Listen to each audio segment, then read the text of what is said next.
ಫಿಲಡೆಲ್ಫಿಯಾದ police ಅಧಿಕಾರಿಯು ರಹಸ್ಯವಾದ serial ಕೊಲೆಗಾರನೊಬ್ಬನನ್ನು ಪತ್ತೆಹಚ್ಚಲು ಜೀವಮಾನವಿಡೀ ಹೋರಾಡುತ್ತಾನೆ. ಅವನ ಅಪರಾಧಿಗಳು ಯಾವಾಗಲೂ ತಪ್ಪಿಸಿಕೊಂಡು ಟೈಮ್ ಟ್ರಾವೆಲ್ ಮಾಡಿ ರೈಟರ್ನನ್ನು ಕೊಲ್ಲಲು ಪ್ರಯತ್ನ ಮಾಡುವುದೇ ಈ ಭಯಾನಕ ಕಥೆ.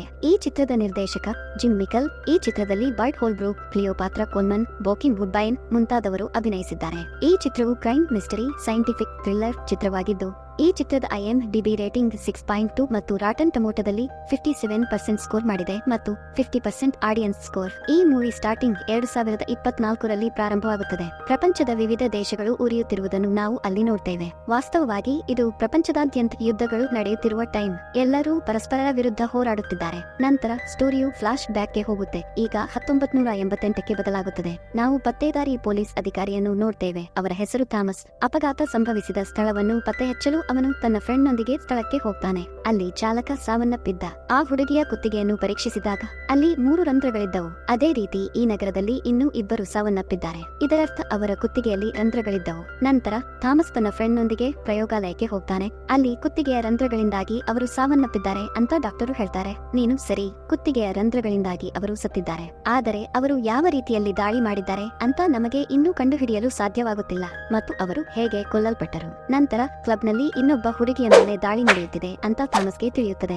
ಆದರೆ ಅವಳು ಸತ್ತಿಲ್ಲ, ಆದರೆ ಜೀವಂತವಾಗಿದ್ದಾಳೆ. ಆದ್ದರಿಂದ ಥಾಮಸ್ ತನ್ನ ಫ್ರೆಂಡ್ನೊಂದಿಗೆ ಕ್ಲಬ್ಗೆ ಹೋಗ್ತಾನೆ. ಅಲ್ಲಿ ಈಗಾಗಲೇ ಒಬ್ಬ ಪತ್ತೇದಾರಿ ಇದ್ದನು. ಅವನು ಥಾಮಸ್ನ ಹೆಂಡತಿಯ ಸಹೋದರನಾಗಿದ್ದನು. ಅವರು ದಾಳಿಗೊಳಗಾದಾಗ ಹುಡುಗಿಯನ್ನು ಇನ್ವೆಸ್ಟಿಗೇಷನ್ ಮಾಡಲು ಸ್ಟಾರ್ಟ್ ಮಾಡ್ತಾರೆ. ಹುಡುಗಿ ತುಂಬಾ ಭಯಭೀತಳಾಗಿದ್ದಳು ಮತ್ತು ನರ್ವಸ್ ಆಗಿದ್ದಳು. ಒಬ್ಬ ಹುಡುಗಿ ನನ್ನ ಮೇಲೆ ದಾಳಿ ಮಾಡಿದಳು ಅಂತ ಅವಳು ಹೇಳ್ತಾರೆ. ಅವಳು ನೀಲಿ ಕೂಡಿ ಜಾಕೆಟ್ ಧರಿಸಿದ್ದಳು ಮತ್ತು ಆಕೆಯ ಕೈಯಲ್ಲಿ ರಕ್ತವೂ ಇತ್ತು. ಈ ವಿಚಾರವನ್ನು ಅವರ ಬಳಿ ಹೇಳುತ್ತಿರುವಾಗಲೇ ಆಕೆಯ ಕುತ್ತಿಗೆಯಲ್ಲಿ ನೋವು ಕಾಣಿಸಿಕೊಂಡಿದೆ. ಅವಳ ನೋವು ಸಾಕಷ್ಟು ಹೆಚ್ಚಾಗುತ್ತದೆ. ಅವಳು ಸಂಕಟದಿಂದ ಸಾಯುತ್ತಾಳೆ. ಪರೀಕ್ಷಿಸಿದ ನಂತರ ಅವರು ಅವಳ ಕುತ್ತಿಗೆಯ ಮೇಲೆ ಅದೇ ಗುರುತುಗಳನ್ನು ಕಂಡುಕೊಂಡರು. ಇದರಿಂದ ಅವಳು ಅದೇ ಹುಡುಗಿಯಿಂದ ಕೊಲ್ಲಲ್ಪಟ್ಟಳು ಅಂತ ಅವರು ತಿಳಿದುಕೊಳ್ತಾರೆ. ಇಂದು 3ರನ್ನು ಕೊಂದಿದ್ದಾನೆ. ಆದ್ದರಿಂದ ಅವರು ನೀಲಿ ಕೂಡಿ ಜಾಕೆಟ್ ಧರಿಸಿದ್ದ ಎಲ್ಲರನ್ನೂ ಬಂಧಿಸುತ್ತಾರೆ ಮತ್ತು ಇನ್ವೆಸ್ಟಿಗೇಷನ್ ಮಾಡುತ್ತಾರೆ. ಥಾಮಸ್ ತನ್ನ ಸಹೋದ್ಯೋಗಿಯೊಂದಿಗೆ ಕಾರಿನಲ್ಲಿದ್ದಾಗ ನೀಲಿ ಹೂಡಿಯನ್ನು ಹೊಂದಿರುವ ಹುಡುಗಿ ಓಡುತ್ತಿದ್ದಳು. ಅವಳು ಮುಖ ಮುಚ್ಚಿಕೊಂಡಿದ್ದಾಳೆ ಮತ್ತು ಅವರನ್ನು ನೋಡಿದ ನಂತರ ಅವಳು ಓಡಲು ಸ್ಟಾರ್ಟ್ ಮಾಡ್ತಾಳೆ. ಥಾಮಸ್ ಅವಳನ್ನು ಬೆನ್ನಟ್ಟಲು ತನ್ನ ಫ್ರೆಂಡ್ನೊಂದಿಗೆ ಓಡ್ತಾನೆ. ಓಡುತ್ತಲೇ ರೈಲು ನಿಲ್ದಾಣ ತಲುಪುತ್ತಾಳೆ.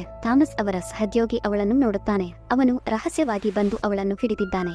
ಆದರೆ ಅವಳು ತಪ್ಪಿಸಿಕೊಳ್ಳುತ್ತಾಳೆ ಮತ್ತು ಅವನನ್ನು ಹಲಗೆಯಿಂದ ಹೊಡೆಯುತ್ತಾಳೆ. ಪರಿಣಾಮವಾಗಿ ಅವನ ಒಂದು ಕಾಲು ಮುರಿಯುತ್ತದೆ. ನಂತರ ಥಾಮಸ್ ಕೂಡ ಅಲ್ಲಿಗೆ ತಲುಪುತ್ತಾನೆ ಮತ್ತು ಆ ಹುಡುಗಿಯನ್ನು ಬಂದೂಕು ತೋರಿಸಿ ಕರೆದುಕೊಂಡು ಹೋಗ್ತಾನೆ. ಇಲ್ಲಿ ನಾವು ಅವಳ ಹೆಸರನ್ನು ತಿಳಿದುಕೊಳ್ಳುತ್ತೇವೆ. ಅದು ರಾಯ. ಅವಳು ಥಾಮಸ್ಗೆ ಅವನ ಹೆಂಡತಿ ಇಂದು ಮಗುವನ್ನು ಹೊಂದಲಿದ್ದಾಳೆ ಅಂತ ಹೇಳ್ತಾರೆ. ಅವಳು ಮಗಳನ್ನು ಹೊಂದುತ್ತಾಳೆ, ಆದರೆ ನಂತರ ದುಃಖದಿಂದ ಅವಳು ಸಾಯುತ್ತಾಳೆ. ಥಾಮಸ್ ಅವಳನ್ನು ಅರ್ಥ ಮಾಡಿಕೊಳ್ಳುವುದಿಲ್ಲ ಮತ್ತು ಅವಳನ್ನು ಹಿಡಿಯಲು ಆಕ್ರಮಣ ಮಾಡ್ತಾನೆ. ಅವರು ಜಗಳವಾಡಲು ಸ್ಟಾರ್ಟ್ ಮಾಡಿದರು ಮತ್ತು ಥಾಮಸ್ ಅವಳ ಕಾಲುಗಳನ್ನು ಹಿಡಿದನು. ಆದರೆ ರಾಯ ಜಾಣತನದಿಂದ ಆತನನ್ನು ತನ್ನ ಹ್ಯಾಂಡ್ ಕುಫ್ಸ್ನಿಂದ ಕಟ್ಟಿ ಹಾಕಿದಳು. ಅವಳು ಹೋಗುತ್ತಿರುವಾಗ ಥಾಮಸ್ ಅವಳಿಂದ ಎಲ್ಲರನ್ನೂ ಕೊಲ್ಲಲು ಯೂಸ್ ಮಾಡುತ್ತಿದ್ದ ವೆಪನ್ ಅನ್ನು ಪಡೆಯುತ್ತಾನೆ. ಈ ವೆಪನ್ ನಿಂದ ಅವನು ರಾಯಾಳ ಕಾಲಿಗೆ ದಾಳಿ ಮಾಡ್ತಾನೆ. ಪರಿಣಾಮವಾಗಿ ಅದರಿಂದ ಅವಳ ಬ್ಯಾಲೆನ್ಸ್ ತಪ್ಪುತ್ತದೆ. ರೈಲು ಅವಳಿಗೆ ಡಿಕ್ಕಿಯಾಗುತ್ತಿದ್ದಂತೆ ರೈಲು ಅವಳನ್ನು ಹಾರಿಸಿಕೊಂಡು ಹೋಗುತ್ತೆ. ಇದರಿಂದ ಅವಳು ಸಾಯುತ್ತಾಳೆ. ಅವಳನ್ನು ಕೊಂದ ನಂತರ ಥಾಮಸ್ ಶಾಂತಿಯ ಉಸಿರನ್ನು ತೆಗೆದುಕೊಳ್ತಾನೆ, ಏಕೆಂದರೆ ಅವರು ಈ ಪ್ರಕರಣವನ್ನು ಬಗೆಹರಿಸಿದ್ದಾರೆ. ಹೊರಗೆ ಬಂದಾಗ ಪತ್ನಿ ಆಸ್ಪತ್ರೆಗೆ ದಾಖಲಾಗಿರುವುದು ಗೊತ್ತಾಗುತ್ತದೆ, ಯಾಕೆಂದರೆ ಆಕೆಗೆ ಇಂದು ಮಗು ಹುಟ್ಟಲಿದೆ. ಥಾಮಸ್ ಆಸ್ಪತ್ರೆಯೊಳಗೆ ಹೋಗುತ್ತಿದ್ದಂತೆ ಅವರು ಮಗಳ ಆಶೀರ್ವಾದ ಪಡೆದಿದ್ದಾರೆ ಅಂತ ತಿಳಿಸಲಾಗಿದೆ ಅಂತ ಹುಡುಗಿ ರಾಯ ಹೇಳಿದ್ದಾಳೆ. ಅವನು ತುಂಬಾ ಗಮನ ಕೊಡುವುದಿಲ್ಲ, ಏಕೆಂದರೆ ಇದು ಕಾಕತಾಳೀಯವಾಗಿರಬಹುದು ಅಂತ ಅವರು ಅರ್ಥ ಮಾಡಿಕೊತಾರೆ. ನಂತರ ಒಬ್ಬ ಪೊಲೀಸ್ ಅಧಿಕಾರಿ ಬಂದು ಥಾಮಸ್ ಹುಡುಗಿ ರಾಯ ಸತ್ತಳು ಅಂತ ಹೇಳುತ್ತಾನೆ. ಆಕೆಯ ಮೃತದೇಹವನ್ನು ಪರಿಶೀಲಿಸಿದ ನಂತರ ಆಕೆಯ ತೋಳಿನಲ್ಲಿ ಗುಂಡು ಪತ್ತೆಯಾಗಿದೆ. ಇದರರ್ಥ ಯಾರೋ ಅವಳನ್ನು ಹೊಡೆದಿದ್ದಾರೆ. ಆದರೆ ಥಾಮಸ್ ಗಮನ ಹರಿಸುವುದಿಲ್ಲ.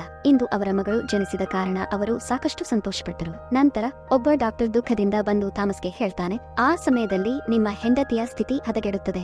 ಬಹಳ ದುಃಖದಿಂದ ನಾವು ನಿಮ್ಮ ಮಗಳನ್ನು ಉಳಿಸಿದ್ದೇವೆ ಅಂತ ಹೇಳುತ್ತಿದ್ದೇವೆ, ಆದರೆ ನಿಮ್ಮ ಹೆಂಡತಿಯನ್ನು ನಾವು ಉಳಿಸಲು ಸಾಧ್ಯವಿಲ್ಲ ಮತ್ತು ಅವಳು ಸತ್ತಳು. ಇದನ್ನು ತಿಳಿದ ಥಾಮಸ್ ತುಂಬಾ ದುಃಖಿತನಾಗುತ್ತಾನೆ. ಅವರು ದುಃಖಿತರಾಗಿದ್ದರು, ಆದರೆ ಆಘಾತಕ್ಕೊಳಗಾದರು. ರಾಯ ಥಾಮಸ್ಗೆ ಅದೇ ರೀತಿ ಹೇಳಿದ್ದಾರೆ. ಇದರರ್ಥ ಅವಳು ಥಾಮಸ್ಗೆ ಅವನ ಫ್ಯೂಚರ್ ಟೈಮ್ ಬಗ್ಗೆ ಹೇಳುತ್ತಿದ್ದಳು. ಈ ಪ್ರಶ್ನೆ ಥಾಮಸ್ನ ಮನಸ್ಸಿನಲ್ಲಿ ಅಲೆದಾಡುತ್ತಲೇ ಇರುತ್ತದೆ. ಅದು ಅವಳಿಗೆ ಹೇಗೆ ಗೊತ್ತಾಯಿತು? ಹೀಗೆ ಹಲವು ವರ್ಷಗಳು ಕಳೆದರೂ ಥಾಮಸ್ಗೆ ಉತ್ತರ ಸಿಕ್ಕಿಲ್ಲ. ಥಾಮಸ್ ಅವರ ಮಗಳು ಬೆಳೆದು ಇಂದು 9 ವರ್ಷಗಳು ತುಂಬಿವೆ. ಇಂದು ಅವರ ಜನ್ಮದಿನವಾಗಿತ್ತು. ಈ ದಿನ ಅವರ ಪತ್ನಿ ನಿಧನರಾದರು. ಮಗಳನ್ನು ಕರೆದೊಯ್ದ ನಂತರ ಅವನು ತನ್ನ ಹೆಂಡತಿಯ ಸಮಾಧಿಗೆ ಹೋಗ್ತಾನೆ. ಅಲ್ಲಿ ಯಾರಾದರೂ ಈಗಾಗಲೇ ಹೂಗಳನ್ನು ಇಟ್ಟುಕೊಂಡಿದ್ದರು. ತನ್ನ ಪತ್ತೇದಾರಿ ಫ್ರೆಂಡ್ ಅಥವಾ ಅವನ ಹೆಂಡತಿಯ ಸಹೋದರ ಇದನ್ನು ಮಾಡಿದ್ದಾರೆ ಅಂತ ಅವನು ಭಾವಿಸ್ತಾನೆ. ಥಾಮಸ್ ಅವರನ್ನು ಕರೆಯುತ್ತಾನೆ ಮತ್ತು ಇಬ್ಬರು ಈ ಹೂಗಳನ್ನು ಇಟ್ಟಿಲ್ಲ. ಈ ಹೂಗಳನ್ನು ಯಾರು ಇಟ್ಟಿದ್ದಾರೆ ಅಂತ ಅವನು ಯೋಚಿಸಲು ಸ್ಟಾರ್ಟ್ ಮಾಡ್ತಾನೆ. ಆಗ ಅವರಿಗೆ ಕರೆ ಬಂದಿದ್ದು ನಗರದಲ್ಲಿ ಕೊಲೆ ನಡೆದಿರುವ ಬಗ್ಗೆ ಮಾಹಿತಿ ಲಭಿಸಿದೆ. 1988ರಲ್ಲಿ ನಾಲ್ವರನ್ನು ಹತ್ಯೆ ಮಾಡಿದ ರೀತಿಯಲ್ಲಿಯೇ ಅದು ಆಗಿತ್ತು. ಅಪಘಾತ ಸಂಭವಿಸಿದ ಸ್ಥಳದಲ್ಲಿ ಥಾಮಸ್ ಹೋಗಿ ಅದರ ರೆಕಾರ್ಡಿಂಗ್ ಅನ್ನು ಚೆಕ್ ಮಾಡ್ತಾನೆ. ಇದರಲ್ಲಿ ಅವನು ರಾಯಾಳಂತೆ ಕಾಣುತ್ತಿದ್ದ ನೀಲಿ ಬಣ್ಣದ ಹುಡುಗಿಯನ್ನು ನೋಡ್ತಾನೆ. ಅವಳು 9 ವರ್ಷಗಳ ಹಿಂದೆ ಸತ್ತಳು ಅಂತ ಥಾಮಸ್ ಯೋಚಿಸಲು ಸ್ಟಾರ್ಟ್ ಮಾಡ್ತಾನೆ. ಕೊಲೆಗಾರ ಉದ್ದೇಶಪೂರ್ವಕವಾಗಿ ನೀಲಿ ಹೂಡಿಯನ್ನು ಧರಿಸಿರಬಹುದೆಂದು ಎಲ್ಲರೂ ಅವನಿಗೆ ಎಕ್ಸ್ಪ್ಲೈನ್ ಮಾಡುತ್ತಾರೆ. ಆದ್ದರಿಂದ ಅವಳು ನಮ್ಮನ್ನು ದಾರಿ ತಪ್ಪಿಸಬಹುದು. ಥಾಮಸ್ಗೆ ಅನುಮಾನವಿತ್ತು. ಆದ್ದರಿಂದ ಅವರು ರಾಯ ಅವರ 9 ವರ್ಷಗಳ ಹಳೆಯ ಫೈಲ್ ಅನ್ನು ತೆರೆದರು. ಅವಳ ಸಾಮಾನುಗಳೊಂದಿಗೆ ಅವನು ಕೀಲಿಯನ್ನು ನೋಡ್ತಾನೆ. ಅದನ್ನು ಪರಿಶೀಲಿಸಲು ತನ್ನ ಸಹಚರನಿಗೆ ಕೊಡ್ತಾನೆ. ವಿಮಾನ ನಿಲ್ದಾಣದಲ್ಲಿ ಇನ್ನೊಬ್ಬ ಹುಡುಗಿಯನ್ನು ಕೊಲ್ಲಲಾಗಿದೆ ಅಂತ ಥಾಮಸ್ ತಿಳಿಯುತ್ತಾನೆ. ಅವನು ತನ್ನ ಫ್ರೆಂಡ್ನೊಂದಿಗೆ ಹೋದಾಗ ಹುಡುಗಿಯ ಕುತ್ತಿಗೆಯಲ್ಲಿ ಅದೇ ರಂಧ್ರಗಳಿವೆ. ಇದರಿಂದ ಥಾಮಸ್ ಈ ಕೊಲೆಗಾರ ಯಾರೆಂದು ತಿಳಿಯುತ್ತದೆ. ಎಲ್ಲರನ್ನೂ ಒಂದೇ ರೀತಿಯಲ್ಲಿ ಕೊಲ್ಲುತ್ತಾನೆ. ಆ ರೀತಿಯಲ್ಲಿ 9 ವರ್ಷಗಳ ಹಿಂದೆ ನಡೆದ ಕೊಲೆಗಳಂತೆಯೇ ಆಗಿದೆ. ಕೊಲ್ಲಲ್ಪಟ್ಟವನು ತನ್ನ ಬಳಿ ರೈಟರ್ನ ಪುಸ್ತಕವನ್ನು ಹೊಂದಿದ್ದನೆಂದು ಅವನು ತಿಳಿದುಕೊಳ್ತಾನೆ ಮತ್ತು ಯಾರೇ ಕೊಲೆಯಾದರೂ ಅವರ ಬಳಿ ಅದೇ ಪುಸ್ತಕವಿತ್ತು. ಈ ಕಾರಣಕ್ಕಾಗಿ ಅವರ ಮನಸ್ಸಿನಲ್ಲಿ ಹಲವಾರು ಪ್ರಶ್ನೆಗಳಿವೆ. ಆದರೆ ಅವನಿಗೆ ಉತ್ತರಗಳನ್ನು ಕಂಡುಹಿಡಿಯಲಾಗಲಿಲ್ಲ. ತಪಾಸಣೆಗಾಗಿ ಥಾಮಸ್ ನೀಡಿದ ಕೀಲಿಯು ಇದು ವಿಮಾನದ ಕೀ ಅಂತ ತಿಳಿಯುತ್ತದೆ. ಇದು 1 ವರ್ಷದ ಹಿಂದೆ ಮಾಡಲ್ಪಟ್ಟಿದೆ. ಇದನ್ನು ತಿಳಿದ ಥಾಮಸ್ ತುಂಬಾ ಚಿಂತಿತನಾಗುತ್ತಾನೆ. ಈ ವಿಮಾನವನ್ನು 1 ವರ್ಷದ ಹಿಂದೆ ತಯಾರಿಸಿದ್ದರೆ ಈ ಕೀ 9 ವರ್ಷಗಳ ಹಿಂದೆ ರಾಯ ಅವರೊಂದಿಗೆ ಏನು ಮಾಡುತ್ತಿತ್ತು? ನಂತರ ಒಬ್ಬ ವಿಜ್ಞಾನಿ ಥಾಮಸ್ನ ಬಳಿಗೆ ಬರ್ತಾನೆ. ಅವನು ಡಾಕ್ಟರ್ನಾಗಿದ್ದ ಥಾಮಸ್ಗೆ ಹೇಳ್ತಾನೆ, ಪ್ರತಿ ವರ್ಷದ ನಂತರ ಕೆಂಪು ಚಂದ್ರನಿದ್ದಾಗ ಅಂದರೆ ಚಂದ್ರಗ್ರಹಣ, ಅದರ ನಡುವೆ ನಾವು ಪಾಸ್ಟ್ಗೆ ಟ್ರಾವೆಲ್ ಸಮಯ ಬರುತ್ತದೆ. ಪ್ರಯಾಣ ಮಾಡುವಾಗ ನಾವು ಭೂತಕಾಲಕ್ಕೆ ಅಂದರೆ ಫಾಸ್ಟ್ಗೆ ಹೋಗಬಹುದು. ಅದಕ್ಕಾಗಿ ನಾನು ಮಷೀನ್ ಅನ್ನು ತಯಾರಿಸಿದ್ದೇನೆ. ಥಾಮಸ್ ಮತ್ತು ಅವನ ಸಹಚರರು ಅವನ ಮಾತುಗಳು ನಿಷ್ಪ್ರಯೋಜಕವೆಂದು ನೋಡ್ತಾರೆ. ಆದ್ದರಿಂದ ಅವರು ಅವನ ಬಗ್ಗೆ ತುಂಬಾ ಗಮನ ಹರಿಸುವುದಿಲ್ಲ ಮತ್ತು ಡಾಕ್ಟರು ಹತಾಶ ಭಾವನೆಯಿಂದ ಹೋಗ್ತಾರೆ. ಥಾಮಸ್ ಮತ್ತು ಅವನ ಸಹಚರರು ವಿಮಾನ ಇದ್ದ ಸ್ಥಳಕ್ಕೆ ಬರ್ತಾರೆ. ಅವನ ಕೀ ಯಾರ ಬಳಿ ಇದೆ? ಅವನು ಒಬ್ಬನೇ ಹೋಗ್ತಾನೆ ಮತ್ತು ನಂತರ ರಾಯ ಅವನ ಮುಂದೆ ಬರುತ್ತಾಳೆ ಮತ್ತು ಅವಳು ತನ್ನ ಗನ್ ಅನ್ನು ಅವನತ್ತ ತೋರಿಸ್ತಾಳೆ. ಅವಳನ್ನು ಜೀವಂತವಾಗಿ ನೋಡಿದ ಥಾಮಸ್ ಆಘಾತಕ್ಕೊಳಗಾದನು. ಅವಳು ಅವನ ಮುಂದೆ ಸತ್ತಳು ಮತ್ತು ಅವಳು ಈಗ ಹೇಗೆ ಬದುಕಿದ್ದಾಳೆ ಮತ್ತು ಅವಳ ವಯಸ್ಸು ಇನ್ನೂ ಬೆಳೆದಿಲ್ಲ. ಗನ್ ಪಾಯಿಂಟ್ ನಲ್ಲಿ ರಾಯ ಥಾಮಸ್ಗೆ ಏನೋ ಹೇಳಲು ಹೊರಟಿದ್ದಳು. ನಂತರ ಥಾಮಸ್ ಫ್ರೆಂಡ್ ಒಳಗೆ ಬರ್ತಾನೆ. ಅವಳು ಹಿಂತಿರುಗಿದಾಗ ಅವಳು ತಪ್ಪಾಗಿ ಬಂದೂಕಿನಿಂದ ಗುಂಡು ಹಾರಿಸ್ತಾಳೆ. ಪರಿಣಾಮವಾಗಿ ಥಾಮಸ್ ಸಹಚರ ನಿಧನರಾದರು. ಪೊಲೀಸರು ಅಲ್ಲಿಗೆ ಬರುತ್ತಿದ್ದಂತೆ ರಾಯ ಬಲವಂತವಾಗಿ ಥಾಮಸ್ ಅವರನ್ನು ವಿಮಾನದಲ್ಲಿ ಕರೆದೊಯ್ಯುತ್ತಾರೆ. ಹಾರುತ್ತಿರುವಾಗ ಅವಳು ಥಾಮಸ್ಗೆ ಹೇಳ್ತಾರೆ, ಅವನು ನನ್ನನ್ನು ಜೀವಂತವಾಗಿ ನೋಡಿ ಶಾಕ್ ಆಗುತ್ತಾನೆ ಅಲ್ಲವೇ?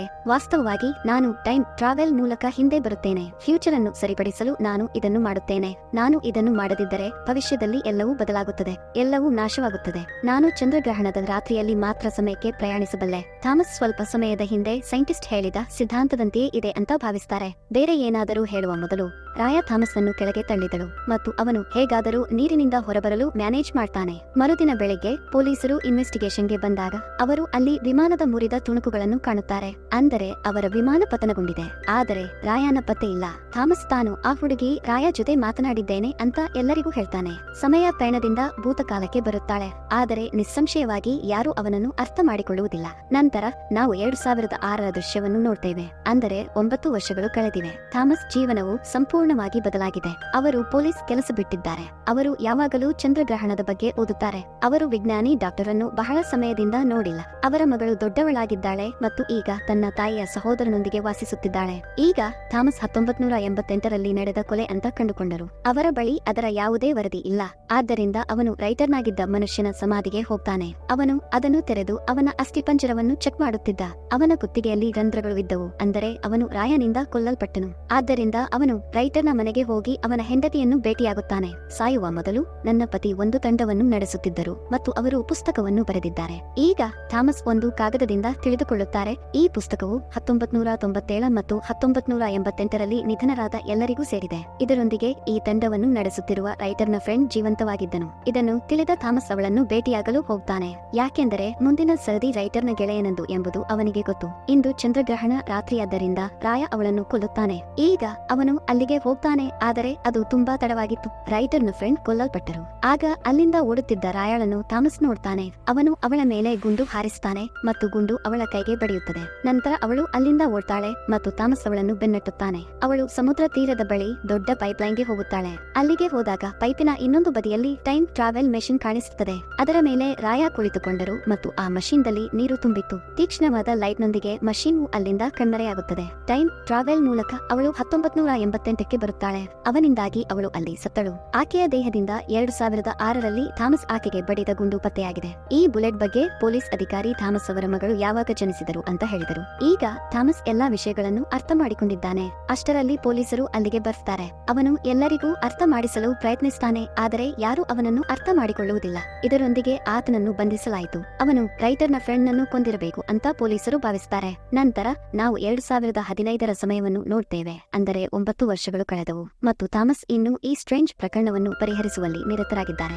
ಅವನು ಯಾವಾಗಲೂ ಪೈಪ್ ಹೊರಗೆ ವಾಸಿಸ್ತಾನೆ. ರಾಯಾರಿಂದ ಟೈಮ್ ಮಷೀನ್ದಿಂದ ಒಳಗೆ ಹೋಗಿದ್ದಾರೆ ಮತ್ತು ಇಂದು ಚಂದ್ರಗ್ರಹಣದ ರಾತ್ರಿಯೂ ಆಗಿತ್ತು ಮತ್ತು ರಾಯಾ ಖಂಡಿತವಾಗಿಯೂ ಬರ್ತಾಳೆ ಅಂತ ಅವನಿಗೆ ಖಚಿತವಾಗಿತ್ತು. ಅವರ ಮಗಳು ಇಂದು ಈ ವೇಳೆಯಲ್ಲಿ ಮಗು ಆಗುವುದು ಇತ್ತು. ಆದರೆ ಅವರು ರಾಯಾ ಅವರನ್ನು ಬಂಧಿಸಲು ಬಯಸಿದ್ದರಿಂದ ಅವರು ಹೋಗಲಿಲ್ಲ. ಅವರು ವರ್ಷಗಳಿಂದ ಹುಡುಕುತ್ತಿರುವ ಪ್ರಶ್ನೆಗಳಿಗೆ ಉತ್ತರವನ್ನು ಬಯಸ್ತಾರೆ. ಕೊನೆಗೆ ಅಲ್ಲಿಗೆ ಟೈಮ್ ಮೆಷಿನ್ ಬಂದು ಬೀಳುತ್ತದೆ. ರಾಯಾ ಮಷೀನ್ದಿಂದ ಹೊರ ಬರ್ತಾಳೆ ಮತ್ತು ಥಾಮಸ್ ತನ್ನ ಗನ್ ಅನ್ನು ಅವಳತ್ತ ತೋರಿಸ್ತಾನೆ ಮತ್ತು ಅವಳು ಯಾರೆಂದು ಹೇಳಲು ಕೇಳ್ತಾನೆ. ಅವಳು ಅವನ ಮೊಮ್ಮಗಳು ರಾಯಾ ಅಂತ ಹೇಳ್ತಾರೆ. ಮತ್ತು ನೀವು ಟೈಮ್ ಟ್ರಾವೆಲ್ ನಲ್ಲಿ ಇದ್ದೀರಿ ಏಕೆಂದರೆ ನೀವು ಇದನ್ನು ಮಾಡಲು ನನ್ನನ್ನು ಕೇಳಿದ್ದೀರಿ. ನಾನು 2024ರಲ್ಲಿ ನನ್ನ ಪ್ರಯಾಣವನ್ನು ಸ್ಟಾರ್ಟ್ ಮಾಡಿದ್ದೇನೆ. ಅಲ್ಲಿ ಜಗತ್ತು ಉರಿಯುತ್ತಿದೆ, ನಾಶವಾಗುತ್ತಿದೆ, ಏಕೆಂದರೆ ಜಗತ್ತಿನಲ್ಲಿ ಯುದ್ಧಗಳಿವೆ ಮತ್ತು ಇದು ರೈಟರ್ನ ಪುಸ್ತಕದ ಕಾರಣದಿಂದಾಗಿ ನಡೆಯುತ್ತಿದೆ. ಅವರು 1988ರಲ್ಲಿ ಬರೆದಿದ್ದಾರೆ, ಏಕೆಂದರೆ ಆ ಪುಸ್ತಕವನ್ನು ಓದಿದ ನಂತರ ಜನರು ತಮ್ಮ ಮನಸ್ಸಿನ ಮೇಲೆ ಹೆಚ್ಚಿನ ಪ್ರಭಾವ ಬೀರಿದರು. ತಮ್ಮ ದೇಶದ ಮೇಲಿನ ಪ್ರೀತಿಯಿಂದಾಗಿ ಜನರು ಪ್ರಪಂಚದೊಂದಿಗೆ ಹೋರಾಡಲು ಸ್ಟಾರ್ಟ್ ಮಾಡಿದರು ಮತ್ತು ಇಡೀ ಜಗತ್ತು ಯುದ್ಧಭೂಮಿಯಾಗಿ ಮಾರ್ಪಟ್ಟಿದೆ. ಜಗತ್ತನ್ನು ಉಳಿಸಲು ವಿಜ್ಞಾನಿ ಡಾಕ್ಟರು ಟೈಮ್ ಮಷೀನ್ ಅನ್ನು ತಯಾರಿಸಿದ್ದಾರೆ. ಇದರಲ್ಲಿ 9 ವರ್ಷಗಳ ನಂತರ ಚಂದ್ರಗ್ರಹಣದ ರಾತ್ರಿಯಲ್ಲಿ ಮಾತ್ರ ಪ್ರಯಾಣಿಸಬಹುದು. ಫಾಸ್ಟ್ಗೆ ಹಿಂತಿರುಗಿದ ನಂತರ ಯಾರು ಯುದ್ಧಕ್ಕೆ ಕಾರಣರಾಗಿದ್ದಾರೆ, ನಾನು ಎಲ್ಲ ಜನರನ್ನು ಕೊಲ್ಲುತ್ತಿದ್ದೇನೆ, ಹಾಗಾಗಿ ನಾನು ಜಗತ್ತನ್ನು ವಿನಾಶದಿಂದ ರಕ್ಷಿಸಬಲ್ಲೆ. ರಾಯಾಳ ಕೈಯಲ್ಲಿ ಗುಂಡಿನ ಮಾರ್ಕ್ ಇಲ್ಲದಿರುವುದನ್ನು ಥಾಮಸ್ ನೋಡ್ತಾನೆ. ಇದರರ್ಥ 2015ರಲ್ಲಿ ತನ್ನ ಆಪರೇಷನ್ ಪೂರ್ಣಗೊಳಿಸಿದ ನಂತರ ಥಾಮಸ್ ಅವಳ ಕೈಗೆ ಗುಂಡು ಹಾರಿಸಿದಾಗ ಅವಳು ಟೈಮ್ ಟ್ರಾವೆಲ್ ಮೂಲಕ 2006ಕ್ಕೆ ಬರುತ್ತಾಳೆ. ನಂತರ 1997ರಲ್ಲಿ ಮತ್ತು ನಂತರ 1988ರಲ್ಲಿ ಅವರು ಥಾಮಸ್ ಕಾರಣದಿಂದಾಗಿ ಸಾಯುತ್ತಾರೆ. ರಾಯಾ ತನ್ನ ಹೆಂಡತಿಗೆ ಗಿಫ್ಟ್ ಆಗಿ ನೀಡಿದ ಬ್ರಾಸ್ಲೆಟ್ ಅನ್ನು ನೀಡ್ತಾನೆ. ಇದನ್ನು ತಿಳಿದ ಥಾಮಸ್ ಚಿಂತಿತನಾಗುತ್ತಾನೆ.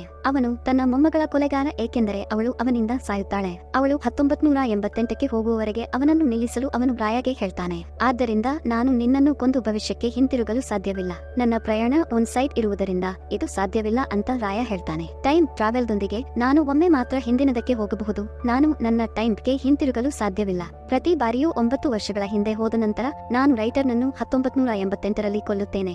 ಆದ್ದರಿಂದ ಅವರು ಯುದ್ಧ ಪ್ರಾರಂಭವಾದ ಪುಸ್ತಕವನ್ನು ಬರೆಯಲು ಸಾಧ್ಯವಿಲ್ಲ. ಸತ್ಯ ತಿಳಿದ ನಂತರ ಥಾಮಸ್ ದುಃಖಿತನಾಗುತ್ತಾನೆ. ನಂತರ ರಾಯಾ ಅವನನ್ನು ಆಸ್ಪತ್ರೆಗೆ ಹೋಗಲು ಹೇಳ್ತಾನೆ, ಏಕೆಂದರೆ ಇಂದು ಅವಳು ತನ್ನ ಜನ್ಮವನ್ನು ಹೊಂದಲಿದ್ದಾಳೆ. ಹೀಗೆ ಹೇಳುತ್ತಾ ಹೋಗುತ್ತಾಳೆ. ಥಾಮಸ್ ಆಸ್ಪತ್ರೆಗೆ ಬಂದಾಗ ಮೊಮ್ಮಗಳು ಈಗಷ್ಟೇ ಜನಿಸಿದ್ದಾಳೆ. ಪ್ರತಿ ಬಾರಿ 9 ವರ್ಷಗಳ ಹಿಂದೆ ಹೋದ ನಂತರ ಅವರು ಮತ್ತು ರಾಯಾ ಅವರನ್ನು ನೋಡಲು ಸಂತೋಷಪಡ್ತಾರೆ. ಯುದ್ಧಕ್ಕೆ ಕಾರಣವಾಗುವ ಪ್ರತಿಯೊಬ್ಬರನ್ನು ಕೊಲ್ಲುತ್ತಾಳೆ. ಅಂತಿಮವಾಗಿ ಅವಳು ಈ ಪುಸ್ತಕವನ್ನು ಬರೆಯುವ ರೈಟರ್ನನ್ನು ತಲುಪಿದಳು. ಪುಸ್ತಕವು ಯುದ್ಧಕ್ಕೆ ಕಾರಣವಾಗಲಿದೆ, ಆದ್ದರಿಂದ ಅದು ಪೂರ್ಣಗೊಳ್ಳುವ ಮೊದಲು ಅವಳು ರೈಟರ್ನನ್ನು ಕೊಲ್ಲುತ್ತಾಳೆ. ನಂತರ ನಮಗೆ ಫ್ಯೂಚರ್ ಟೈಮ್ ಅನ್ನು ತೋರಿಸಲಾಗುತ್ತದೆ. ಅದು 2024 ಆಗಿದೆ. ಅಲ್ಲಿ ಎಲ್ಲಾ ವಿನಾಶವು ಕೊನೆಗೊಳ್ಳಲು ಸ್ಟಾರ್ಟ್ ಮಾಡಿತು. ಆದರೆ ಈಗ ಎಲ್ಲವೂ ಚೆನ್ನಾಗಿತ್ತು, ಅಂದರೆ ಅಲ್ಲಿ ಯಾವುದೇ ಯುದ್ಧ ನಡೆದಿಲ್ಲ. ಜಗತ್ತನ್ನು ಉಳಿಸಲು ರಾಯಾ ತನ್ನ ಆಪರೇಷನ್ ಸಮಯದಲ್ಲಿ ನಿಧನರಾದರು, ಆದರೆ ಅವಳು ತನ್ನ ಆಪರೇಷನ್ ಪೂರ್ಣಗೊಳಿಸಿದಳು. ಇದರೊಂದಿಗೆ ಚಿತ್ರ ಮುಗಿಯುತ್ತದೆ. ಫ್ರೆಂಡ್ಸ್, ಈ ವಿಡಿಯೋ ನಿಮಗೆ ಇಷ್ಟ ಆಗಿರಬಹುದು ಅಂತ ಅಂದುಕೊಳ್ಳುತ್ತೇನೆ.